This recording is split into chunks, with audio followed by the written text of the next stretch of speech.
play something. That's how we're starting? Yeah, go ahead and play something.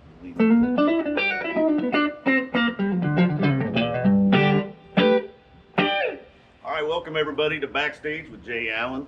I'm here with the man, the myth, the legend. Almost a legend. Almost a legend. He's working on it. Bobby Randall.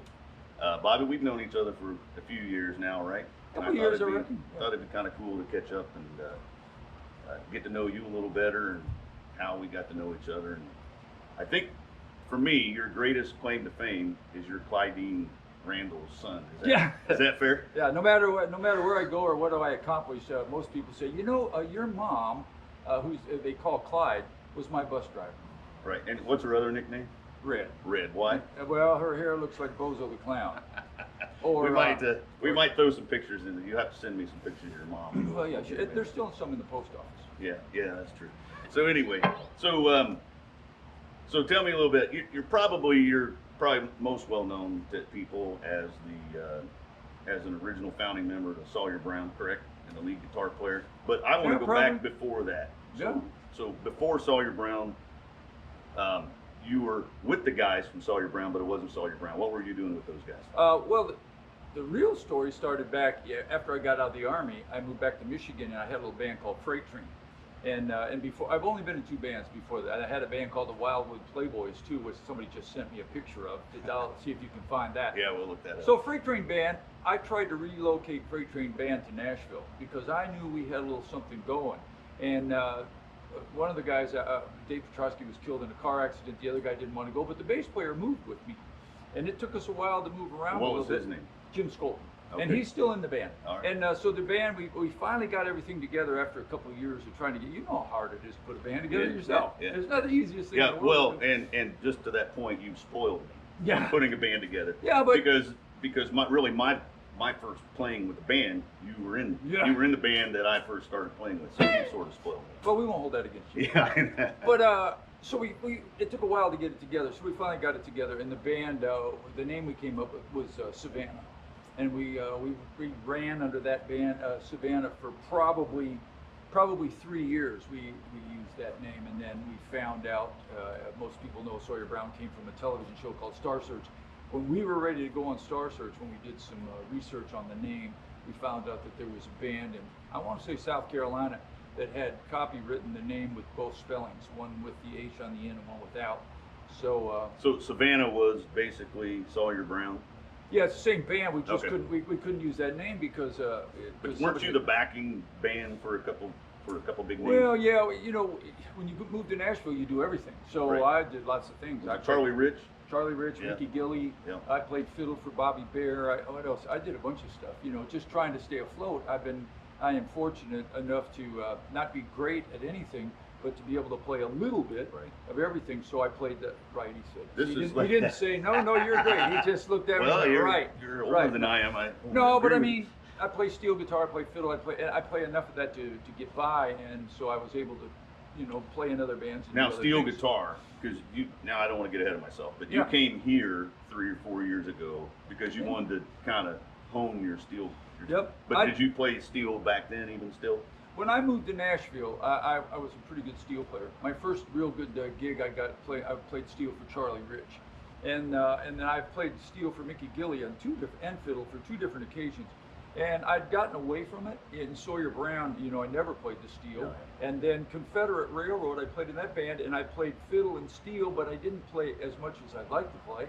And then an opportunity here at the Orange Blossom Opry came up, and I thought, man, this would be a great chance because it was to play steel. Right. And to come down and get my steel chops up good, for no other reason except for myself.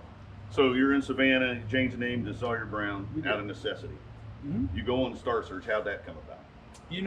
Back in those days, not everybody had a video camera and a phone and all that stuff. It was difficult to get back in the Fred Flintstone days. Right. You know that. Right. That's why you're barefoot. That's why you're used to driving a car like that. Foot pedaling my car. Yeah, right. Yeah. So Star Search, what they did is they would send producers, similar to just what you're doing today. They would send a producer out to a bunch of different towns, several people, and say, go to the booking agencies, go to the modeling agencies, go to this, and do just what we're doing. Sit down. So Sawyer Brown, at that time our band was still called Savannah, showed up at a cattle call rehearsal. and we got through. And With your played big one hair. song. Yeah, well, I had big hair. Yeah. And went through and played a song, and that was it. And the guy said, you know, we'll call you. We're booked up this year.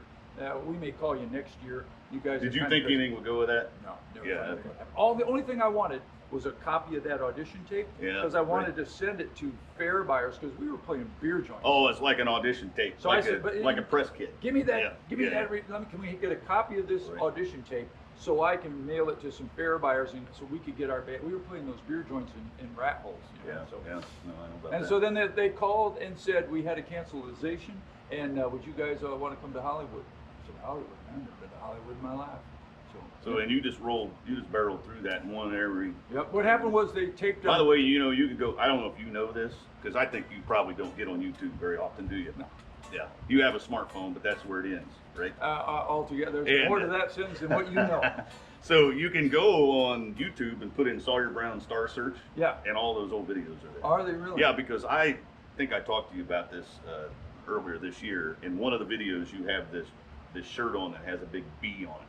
And no, that's not Star Search. That's in your step That step video. Yeah, video. yeah. You had a big B on it. What Yeah. what was that B? You told me. We had played. I want to say it's Muncie, Indiana, where Ball It State is. is in Indiana. You're Which from I grew Indiana? up Right. 15 minutes from that. That's And- why this is an interesting. And I played a show with Glenn Campbell. It was one of the we toured with Glenn for a while, and I'd gone back to the band room, and they've got the coolest looking marching band Right, jackets. yeah. And so somebody said, well, you can have one. I could barely squeeze into it, but I got it on, and I wore it for the concert with Glenn Campbell, and then eventually a couple people made me those jackets. I see. And I started Do wearing you still those. have that? Probably not. I probably sold all that stuff at auction for drugs, money for drugs. Yeah. I know. Times for a musician. Yeah, right. You know how that goes. That's why I don't have shoes. Yeah, right. That's what you wear, by the way. Those are pretty nice. You like those? Yeah. So then you do.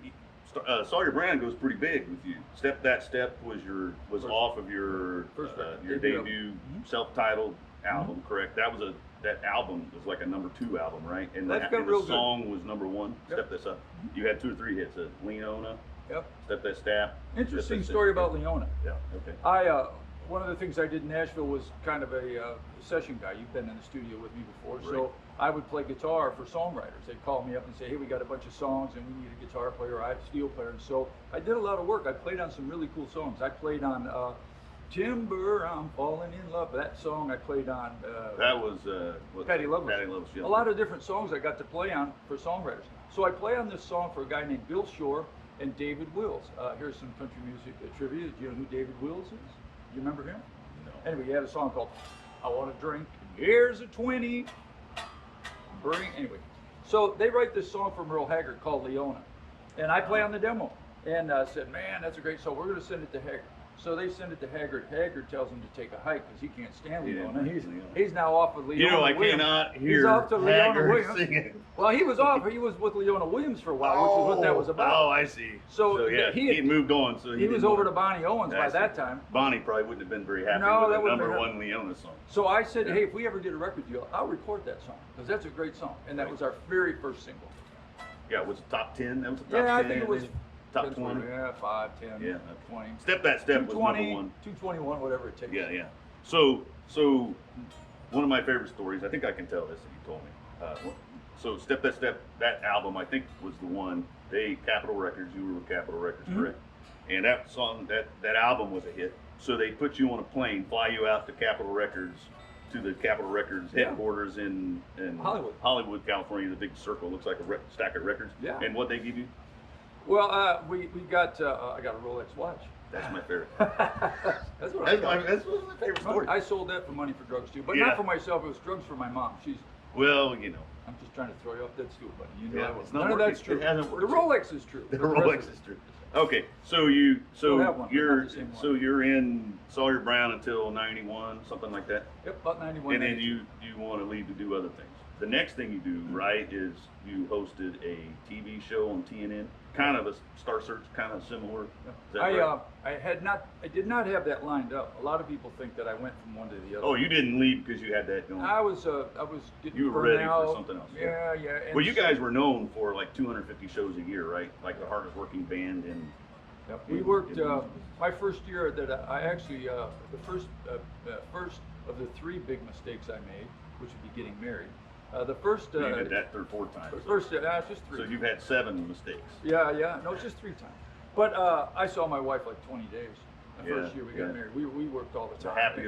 The happiest year of her marriage. Happiest year of her marriage. Right. But yeah, we worked all the time, and I was getting burned on that. We were also, just look, man, every band is broken up or somebody's left, and it's well, because you're all high functioning artists, and you all see things the way you see it, right? and you can't get any further apart than you and I. Because Yeah. we live on a bus with 5 guys that are like, we call it cheeking, which means when you pass each other in the hallway, you're both facing opposite directions, but still parts of your body are touching. Well, what people, I assume a lot of people don't know is you see a tour bus, and that thing's fancy looking on the outside, right? That's really cool, the big eagle, the Prevost pulls up or whatever. Well, you walk inside, and that's where sort of the fanciness is gone, because you have like 9 bunks, right? It's like in the beginning, like we all bunk beds. were on one bus. Then we bought 2 buses, and so we Did you have the bunks though? We had, but we split the bunks up.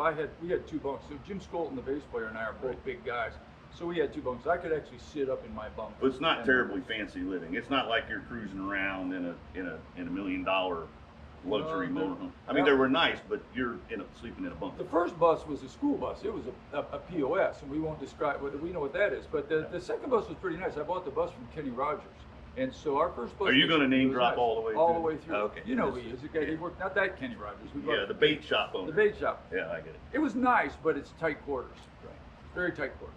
So you host a kind of a variety, kind of a music competition show, right? Is that Yeah, what it was a country music What was it version of called? Star Search. It was called You Can Be a Star. And Did Brown. anybody ever come through there that you can name now that was halfway? I could tell you a funny story. Tracy Lawrence was on the year that I did it. Did he win? Did he get booted off? I don't remember. I know that there was a bunch of people on there. I think Aaron Tippin was on that show. So a guy named Jim Ed Brown did the show before me, and then I did it for 3 years, and then Charlie Daniels did it for a year. So it kind of get to traded him on in a little bit. Yeah, and then here's a funny story though. There was a guy, a major country music artist, a major guy, who tried out for that show and didn't make it. Didn't even get on stage. They chucked him out. Yeah. Another thing is, if you go to You Can Be a Star, Alan Jackson, they used to have this thing where before we go to break, they would go over to a guy in the stands. There'd be people there. Yeah. Hey, I'm sitting over here with Jay Allen today. Jay just moved to Nashville and he wants to sing a song. What do you want to sing? And you'd come up with some song. The band would play the song, and you'd go to break. And Alan Jackson was one of those guys? Hi, my name's Al Jackson. And you watch that tape, you say, well, that dude's not going anywhere. So there you go. So after You Can Be a Star, is that what it's called? Yeah. Okay. I wasn't really paying Well, it's a lot called of Be a attention. Star, Be You a Can Star. whatever you want to call it. Yeah. Okay. So then you take some lawn mowing jobs, right? In between dishwashing. Well, I did some other things. I got a job with a guy. I went from that to a thing called the Wild Horse Saloon. I did that, and then I went cut all my hair off, and I was a reporter for Fox. And I worked for Fox out of Atlanta for about 3 years with a show called Behind the Game. And then one day my phone rang again, and at the other end of the line was a guy named, hey Bobby, this is Danny Shirley. Now, before Danny Shirley, Yep. you were like an A&R guy for somebody, right? I worked for Sony. Okay. And you told me a story that Sony, this guy somewhere in Texas or whatever, wanted to get a record deal. They send you out, and he has this huge crowd, raucous crowd. Come to find out, he owns a business, right? And this guy basically told his employees, "You get a day off to come hear me. Make sure it's really good." But he makes it big in Australia, correct? Yeah. He had a big hit in Australia. What we did was. So tell me that story. You know where I'm getting at? Yeah, sure. Okay, go ahead. So I had this gig with a couple buddies of mine, and then I would go out and find guys. I wish I would have known you then, because you would have been a great guy for that position. I wish you had known. And I say this all the time. Our piano player here at the Orange Blossom Opry, I didn't know him. If I'd have known him, I could have changed, not me, but we could have changed your life. Right. Because Sony was, at that time, the music business was huge, and they had lots of money. So they'd give me money. They'd say, hey, go find a guy. We'll give you $10,000-15,000, and you go record sides on it.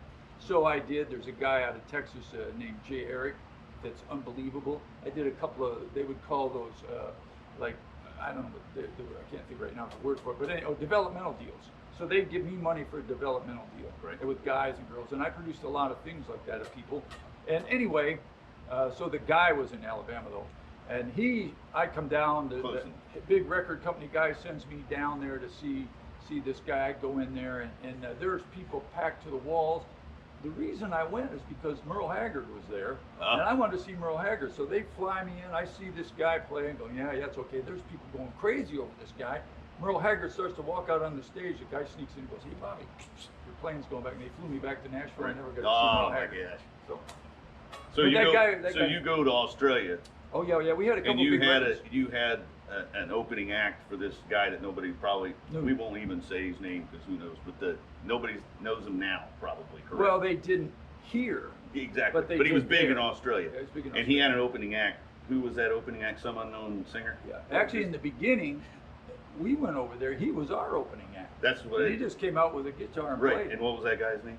Was or is? Is, yeah. His name was Keith Urban. Keith Urban. Yeah. So that's a funny story. Yeah, man. So he was just this just a local guy. Yeah, he just was up and comer, wanted to be something in the early stages of his career. So. They had some stuff going over there. Yeah. You know, I'll tell you another story about him though. He came to Nashville and got signed to the same record label we were on, Capitol Records, right. With a band called The Ranch. And if you ever get a Keith chance, Urban did. Yep. Okay. If you ever get a chance to go find that CD, The Ranch, it's unbelievable. So he's.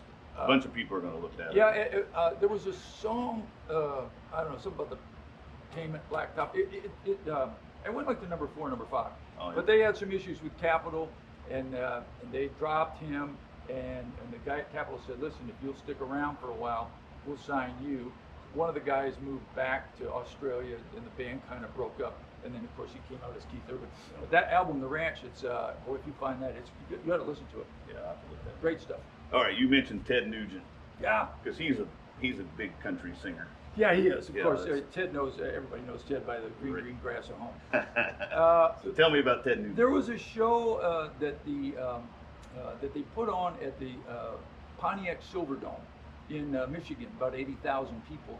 It's kind of cut in half, but there was about 40,000 people there. And somebody had the idea to do a show called This Country's Rockin'. So they would take country people and team them up with rock people. Yeah. Well, do you know anybody? I said, well, you know, I'm an old Michigan boy. I know Ted Nugent. I know Bob Seger. But anyway, so we get Ted Nugent. And so that's who we played with. So they come out and Ted, we did Johnny Be Good. And then the funny story about that is they made a big story just like you're doing out of this, out of a big thing. And I'm in USA Today with a picture of Ted and I rocking. Well, they have to call Chuck Berry to get permission to use the song. Chuck Berry said, well, you know, they just used my song in Back to the Future, and they only use about this much of it, and they paid me $25,000. Oh, they want to know how much you guys are going to pay him? So I reckon, you know, for the whole song, you know, Ted Nugent and you, about 50,000. So Ted Nugent and I ended up on the editing room floor. That was the end of that. All right, now let's go to, I know a guy that's near and dear to your heart, is Charlie Daniels. Right? Yeah. You toured with him or played a lot of shows with him? Well, here's tell me about your Charlie relationship used to with do. You're from Florida, right? Yeah. Well, Indiana originally. Yeah, I lived here. Yeah. Charlie used to do this big benefit show in Tampa, and that's probably Charlie now. I'm pretty sure it's not Charlie, but it's Arlen, our piano player, who's probably late. So we'll just leave him off the floor. You just you use hands. Yeah, that's okay. Just let him listen. Anyway. It's what you get, Arlen, for being late. So Charlie, I had known Charlie. Let me back up a little bit. All right. I played fiddle when I was in about the 9th grade. I played violin in the orchestra, and I was not popular. And you play violin and look the way I do, and so you're this. You're about chicks. 100 pounds and 8 feet tall, playing the violin. Classes, and I didn't go to the prom. I didn't have a girlfriend. All that stuff. No, I can see that. Yeah, Charlie Daniels. Well, things changed. But Charlie Daniels came along, and all of a sudden made playing fiddle cool. Right.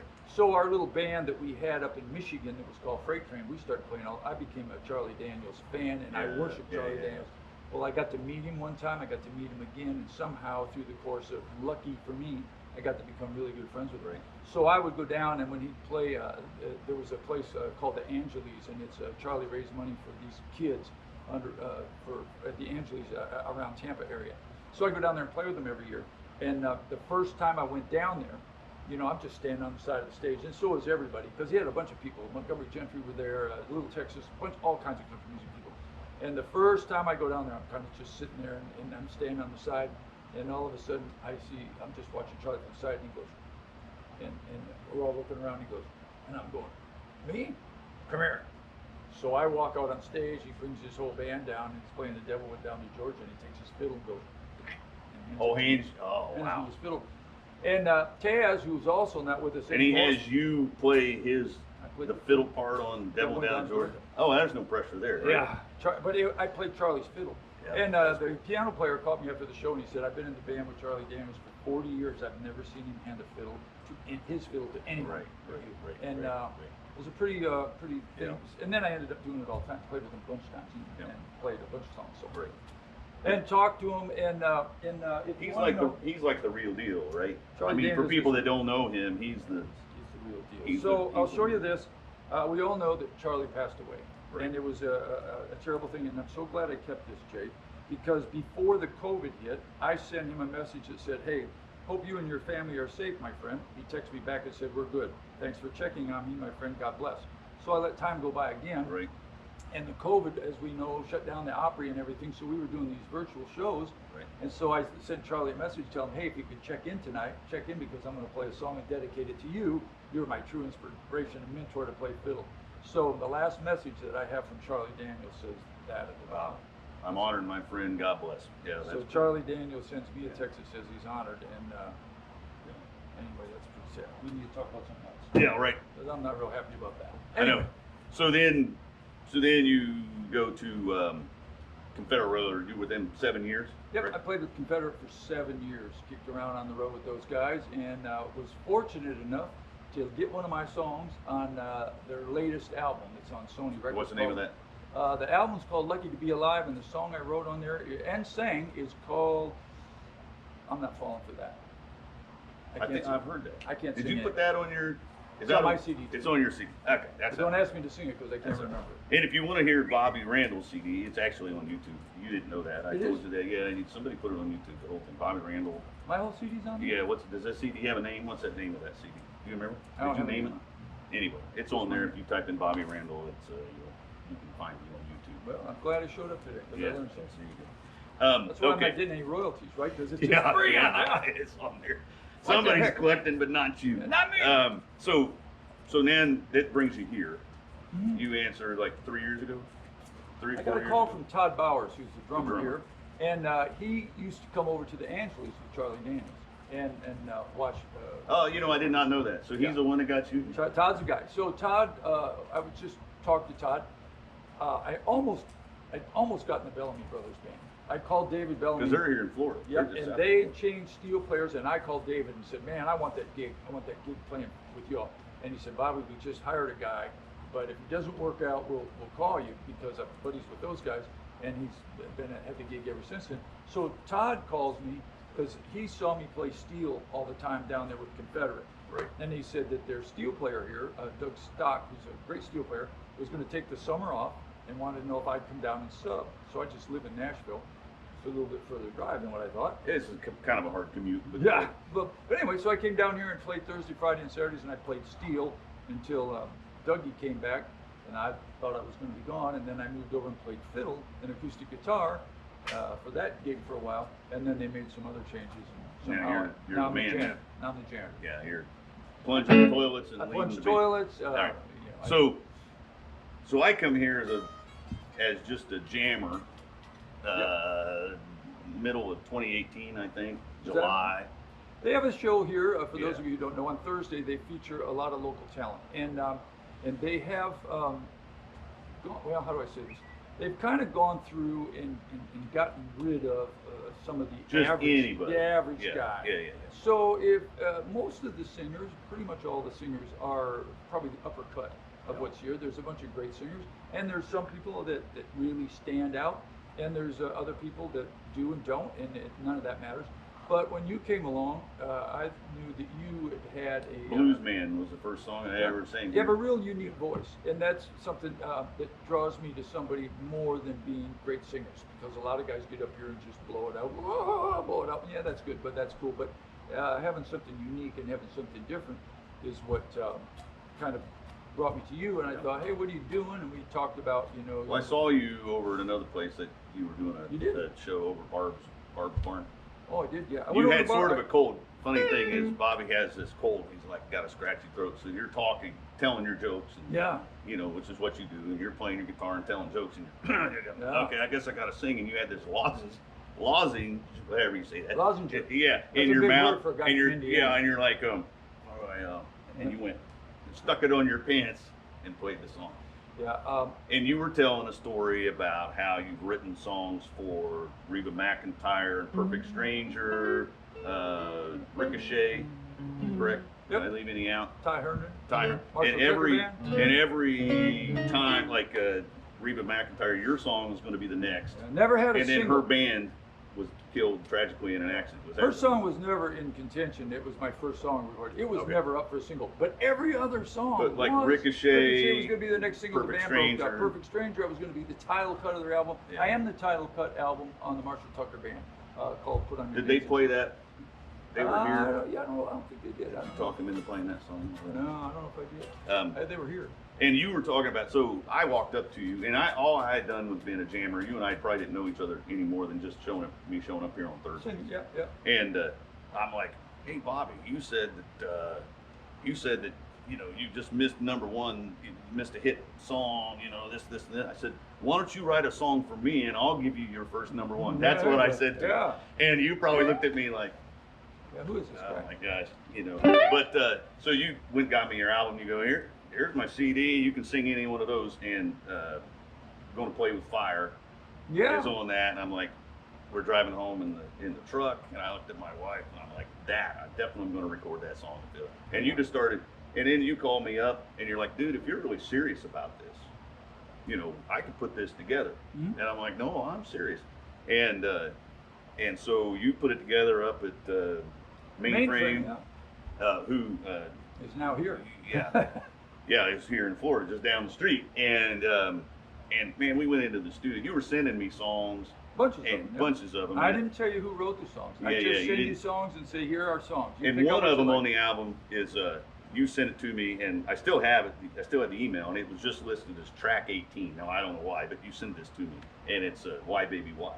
Oh, but that demo that you sent me is some guy like, and when I heard it, I'm like, I don't like that song at all. And my wife was like, nah, we don't like that. And so I get here on a Thursday or Friday night or whatever, and you said, hey, what'd you think about that Why Baby Why?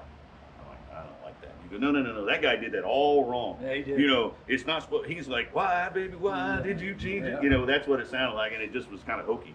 And you grabbed your acoustic, and you was supposed to sound like a Waylon Jennings song. And so when we went into the studio, John Conley was the guitar player who tours for Kenny Chesney.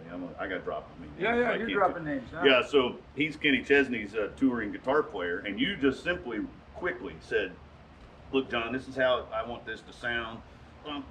And so I'm sitting in with my headphones on. I'm going to sing along while they're laying down the music, and he hits that first note and just blew me away. John Conley's an incredible guitar player. Yeah, just blew it out of the water, and my eyes were this big. I mean, they were like saucers. And that song, I get a lot of people telling me that song that's on Spotify, and that's tearing it up on Spotify now. Good. So we go in the studio and we record it. And one song, I want to do a couple songs here before we wrap it up, at least a verse or something. And if you'll do me a favor, we'll do Run, maybe a verse and a chorus, a Run, and then Lean on Jesus. But if you want to sing the first verse on Lean on Jesus for me, then I'll sing the second, and then will you do that? Sure. You remember that? So you wrote it. That song, I have to tell you, so Lean on Jesus before we go. I have that on my album, and I play here locally, and there's a lot of people who have that CD. They're blown away. Everybody gets that CD, the album. There's Nathan back there. Everybody that gets that there's not a, and they tell me, you know, when you buy an album from anybody, big name, little name, you usually find 2 or 3 songs on there that are good, and the rest of them you're like, lemons. Yeah, and that song to a person says there's not one bad song on that album. But we put that together, and your buddy Bernie Nelson Nelson's got a couple songs wrote on there. A couple of songs, and for people that don't know, Bernie wrote probably his biggest hit, "Daddy Never Was a Cadillac Kind." And he's written songs for everybody. He's an award-winning, million-selling And just got married. Feel sorry Yeah. for you, Bernie. Better you Yeah. than me, Bernie. Moved out to Texas and got himself a trick. Just got married. Yeah, I saw that. So, so this song you sent, the one we're going to do first, Run. We'll do at least the verse or Okay. something of Run. You sent me this, and I said, that's got, first off, I'm definitely going to record that. You wrote this song, Yeah. and it's the title track off the album, so we can, Want to know who I wrote it about? yeah, Every song's got a story. right, I'm sure. Yeah. I'm not going to tell you. Does she know? Oh, yeah, she does. Yeah. I gave it to her when I first recorded the song. Very first When time. did you write this? Yeah, it's not real old. Maybe 6 years old. And the weirdest thing, I just recorded it, and you know, I sing, but I don't classify myself as a singer. And I'd had somebody sing this song, and I just happened to run into her, and I had a copy of it, and I saw her go by in the mall, and I went, "This should make sense to you." She called the police, and that was it. Was she like selling perfume at the mall or something? Is that? No, I can't tell you any more than that. Anyway, All right. how does it start? I know it sounds crazy. I don't know where to begin. I'm taking caution, throwing it all to win. I know it's a long shot, something that I've never done. Hey, what do you say? Let's take what we've got and run. Is that enough? We're going. That's good. Yeah. Buy your CD. Yeah, It's great. if you want to hear that, go to jalan6.com. All right. We've been talking about you, Nathan. Yeah, there's Nathan right Yeah, there. the guy that recorded it, that mixed that, produced it, or he produced it, he mixed it, did a beautiful job. So, so the next song, Lean on Jesus. So I sing around here locally, in some of the places, not so much now, but last year I did this one bar, what would be considered a dive bar Yeah. here locally. It's a dive bar. Dive bar. Yeah, we can get 30, 40, 50 people out there in the patio, and everybody's drinking and having a good time. And at the end of the night, the song they want me to do, and it shocked me the first time. I didn't quite know how to deal with it the first time. So I'm in a bar kind of situation, you know, people are drinking and feeling good about themselves, and they're like, do track number 9, which is Lean on Jesus. And at the end of the show, and I'm like, that's not appropriate song to do it didn't. Oh, yeah. You see what I mean? Well, they're all liquored up now, and they figure they got to get I guess they a little wanted to. Jesus Yeah. in your life before So I they drive wanted home. they wanted me to do that. And the first time I'm doing it, I'm like, this is kind of weird. So I'm in the middle of singing this song, and I look out, and there's a dozen people with teardrops Yeah. running down their face. I'm like, this song is really, it's really a simple. It's really not I mean, that good. No, it's really good, but it's simple. I mean, I don't want to take away from it, but you know what I mean? The what it says and everything's pretty simple. And I couldn't have written it, but you get what I'm saying. Guy says to write what you know and keep it simple. That's what I mean. It was real heartfelt, and it says exactly what most people and where people are. And to this day, I get people request that. I've had them request it at several places I've sang that didn't seem like it made any sense to sing this song. And you wrote this. Where did you write this song? Right back there at the kitchen table. Okay. And Jim, you wanted Jimmy Fortune to record this, right? Yep, I sent still it want Jimmy Fortune. to I'll record get on him when he gets here. I sent it to him, and he said, "I'm all done, record, but I like it. I'll archive it. We'll see." It sometimes takes a while to get things happening. I've had. Yeah. Here's a great story about Miranda Lambert. That song that she wrote about the old house. Yeah, The House That Built Me. House That Built Me. The guys wrote that song was 8 years old. No kidding. Yeah, banging around town. I also heard some. You know that George Strait story, Nathan? One of those big George Strait songs. One of them was like 6 or 7 years old. The writer been banging around town with trying to get it recorded. So sometimes things don't happen overnight. Yeah. What are we doing? All right, we'll do Lean on Jesus. When you're heading down that lonesome road in darkness, the light seems a million miles away. This is your key. Don't be afraid. Someone's walking right beside you. He's always there. Jesus is his name. Sing, son. You can lean on Jesus. If you're in need, lean on Him today. You can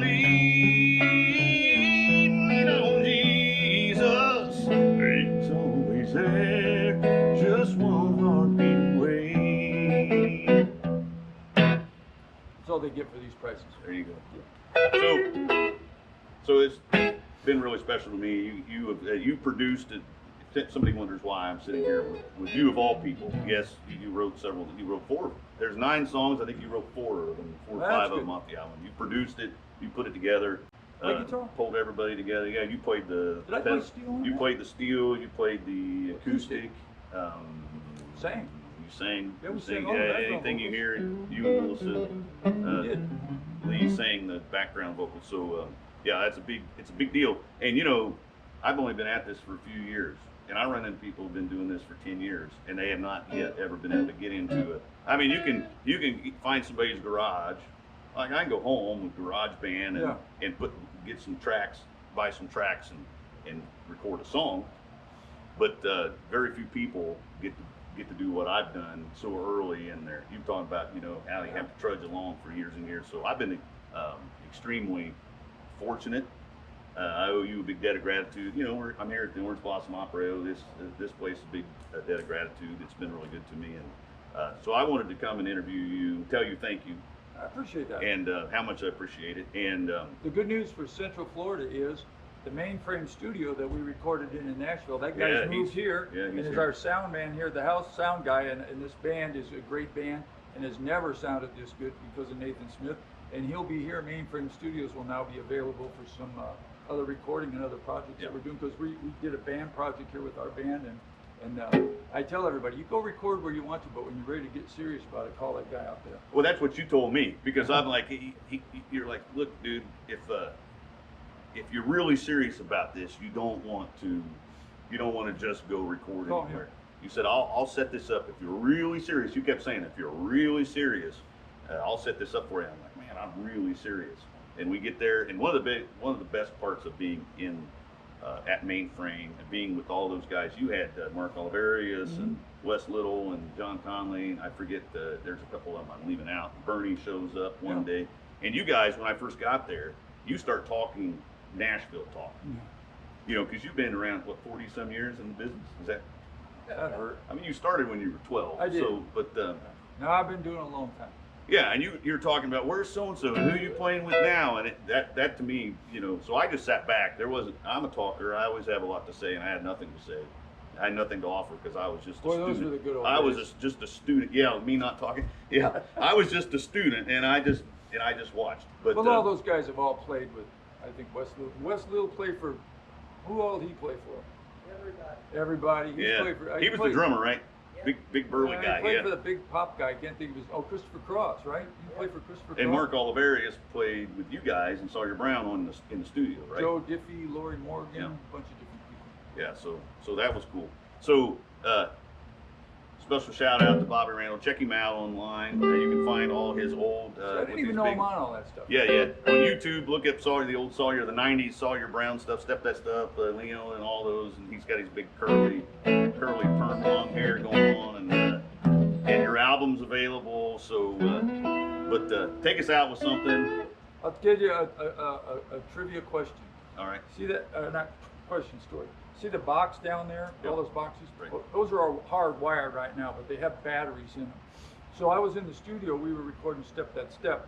And Step That Step sounds a little bit like Three Blind Mice if you really listen to it. But anyway, blind, see how they run. Well, anyway, You're right. we put the, sorry, Mark. And so we put most of the stuff on there, and I was fiddling around with one of those boxes. That middle box up there belonged to a friend of mine named Michael Thomas, who died in Reba McEntire's plane crash, but none of that matters. And so I had the battery out, Right. and I'm fiddling around with the battery, and I start kind of fiddling around with my battery, pushing it. So if you ever listen to Step That Step, when you hear the guitar part, which well, shoot.